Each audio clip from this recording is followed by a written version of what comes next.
வேலூரில் கழிப்பால் ஊற்றி குழந்தைகளை கொலை செய்யும் சம்பவங்கள் நடைபெறாமல் தடுப்பதற்குரிய நடவடிக்கைகள் மேற்கொள்ளப்படும் என்று வேலூர் மாவட்ட ஆட்சியர் தெரிவித்துள்ளார்.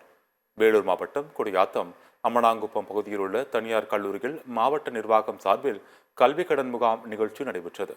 இதில் ஏராளமான பெண் பிள்ளைகளுக்கு மேல்படிப்பிற்கான கல்வி கடனை வேலூர் மாவட்ட ஆட்சியர் சுப்புலட்சுமி வழங்கினார். பின்னர் செய்தியாளர்களை சந்தித்த அவர், ஒடுகத்தூர் பகுதியில் பெண் குழந்தையை கள்ளிப்பால் ஊற்றி கொலை செய்த பெற்றோர் கைது செய்யப்பட்டது மிகுந்த மனவேதனை அளிப்பதாக கூறினார். மேலும் இதுபோன்ற நிகழ்வுகள் நடக்காமல் இருக்க அனைத்து நடவடிக்கைகளும் மேற்கொள்ளப்படும் வருவதாகவும் மாவட்ட ஆட்சியர் சுப்புலட்சுமி கூறினார். வேதனைப்படக்கூடிய ஒரு நிகழ்வு.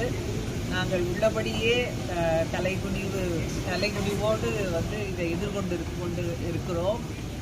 இப்பொழுது டிசிபிஓ சைல்ட் ப்ரொடெக்ஷன் ஆஃபீஸர் மற்றும் சோஷியல் வெல்ஃபேர் சமூக நலத்துறையில் உள்ள அதிகாரிகளை அந்த கிராமத்திற்கு அனுப்பி அந்த கிராமத்தில் இது இந்த கடந்த ஒரு ஆண்டுகளில் இந்த மாதிரி வேறு எது நிகழ்வுகளும் இருக்கா அந்த மாதிரி அப்படிங்கிறதையும், ஏன்னா இது அவருக்கு எப்படி ஒரு முடிவு அந்த குழந்தையை பெற்றவருக்கு எடுக்க ஏற்பட்டது என்பதை நாங்கள் ஆய்வு செய்து கொண்டிருக்கிறோம்.